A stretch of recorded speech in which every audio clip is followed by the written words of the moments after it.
जय श्री कृष्ण दोस्तों, आप सबका अपने चैनल पुण्य धर्म में स्वागत है।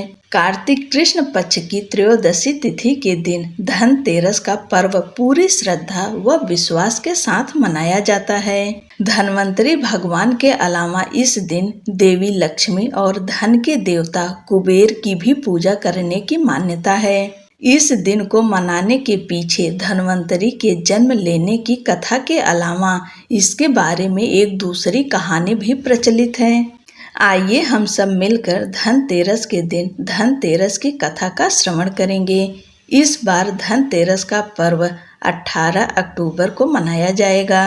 माता लक्ष्मी का ध्यान करते हुए हम सब इस कथा का श्रवण करते हैं। पौराणिक कथा के अनुसार एक समय भगवान विष्णु मृत्यु लोक में विचरण करने के लिए आ रहे थे।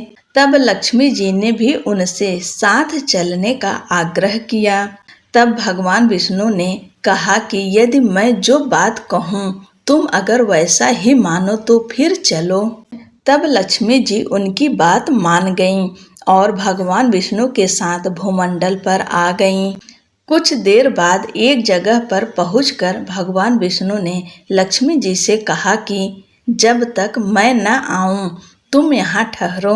मैं दक्षिण दिशा की ओर जा रहा हूँ, तुम उधर मत आना। भगवान विष्णु के जाने पर माँ लक्ष्मी के मन में कौतूहल जागा कि आखिर दक्षिण दिशा में ऐसा क्या रहस्य है जो मुझे मना किया गया है। और भगवान स्वयं चले गए। लक्ष्मी जी से रहा न गया और जैसे ही भगवान आगे बढ़े लक्ष्मी जी भी पीछे पीछे चल पड़ी। कुछ ही आगे जाने पर उन्हें सरसों का एक खेत दिखाई दिया जिसमें खूब फूल लगे थे। सरसों की शोभा देखकर वह मंत्रमुग्ध हो गईं और फूल तोड़कर अपना श्रृंगार करने के बाद आगे बढ़ीं। आगे जाने पर एक गन्ने के खेत से लक्ष्मी जी गन्ने तोड़कर रस चूसने लगीं। उसी क्षण भगवान विष्णु जी आए और यह देख लक्ष्मी जी से नाराज होकर उन्हें श्राप दे दिया कि मैंने तुम्हें इधर आने को मना किया था पर तुम न माने और किसान की चोरी का अपराध कर बैठी। अब तुम इस अपराध के जुर्म में इस किसान की 12 वर्ष तक सेवा करो। ऐसा कहकर भगवान उन्हें छोड़कर क्षीर सागर चले गए। तब लक्ष्मी जी उस गरीब किसान के घर रहने लगीं। एक दिन लक्ष्मी जी ने उस किसान की पत्नी से कहा कि तुम स्नान कर पहले मेरी बनाई गई इस देवी लक्ष्मी का पूजन करो, फिर रसोई बनाना, तब तुम जो मांगोगी मिलेगा। किसान की पत्नी ने ऐसा ही किया। पूजा के प्रभाव और लक्ष्मी जी की कृपा से किसान का घर दूसरे ही दिन अन्न, धन, रत्न, स्वर्ण आदि से भर गया। लक्ष्मी ने किसान को धन धान्य से पूर्ण कर दिया। किसान के 12 वर्ष बड़े आनंद से कट गए। फिर 12 वर्ष के बाद लक्ष्मी जी जाने के लिए तैयार हुईं। भगवान विष्णु लक्ष्मी जी को लेने आए तो किसान ने उन्हें भेजने से इनकार कर दिया। तब भगवान ने किसान से कहा कि इन्हें कौन जाने देता है, यह तो चंचला हैं, कहीं नहीं ठहरती। इनको बड़े बड़े नहीं रोक सके। इनको मेरा श्राप था, इसलिए 12 वर्ष से तुम्हारी सेवा कर रही थी। तुम्हारी 12 वर्ष की सेवा का समय पूरा हो चुका है। किसान हठपूर्वक बोला कि नहीं, अब मैं लक्ष्मी जी को नहीं जाने दूंगा।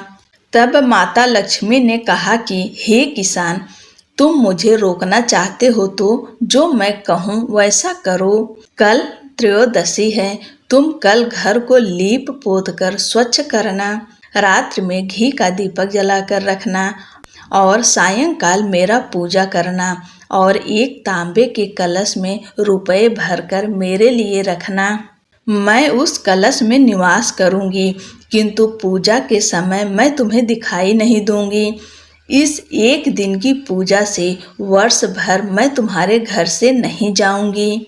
यह कहकर वह दीपकों के प्रकाश के साथ 10 दिशाओं में फैल गईं। अगले दिन किसान ने लक्ष्मी जी के कथा अनुसार पूजन किया। उसका घर धन धान्य से पूर्ण हो गया।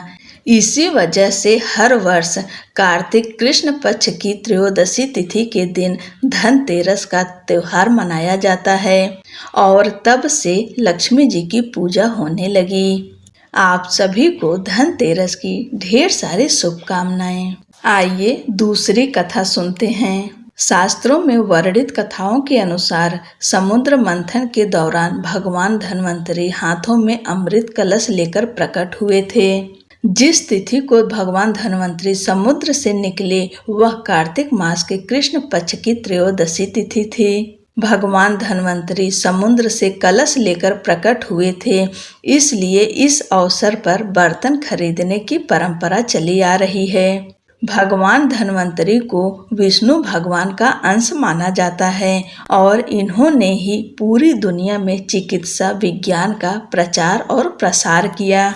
भगवान धन्वंतरी के बाद माता लक्ष्मी 2 दिन बाद समुद्र से निकली थीं, इसलिए उस दिन दीपावली का पर्व मनाया जाता है। इनकी पूजा अर्चना करने से आरोग्य सुख की प्राप्ति होती है। एक बार मृत्यु के देवता यमराज ने यमदूतों से प्रश्न किया कि क्या कभी मनुष्य के प्राण लेने में तुमको कभी किसी पर दया आती है?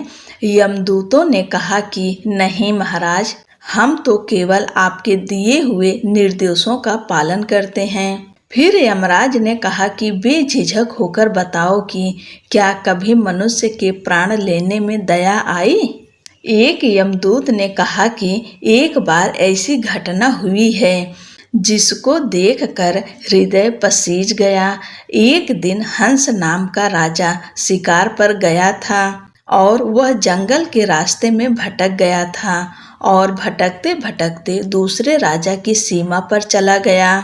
वहाँ एक हेमा नाम का शासक था। उसने पड़ोस के राजा का आदर सत्कार किया। उसी दिन राजा की पत्नी ने एक पुत्र को जन्म दिया था। ज्योतिषों के ग्रह नक्षत्र के आधार पर बताया गया कि इस बालक की विवाह के 4 दिन बाद ही मृत्यु हो जाएगी।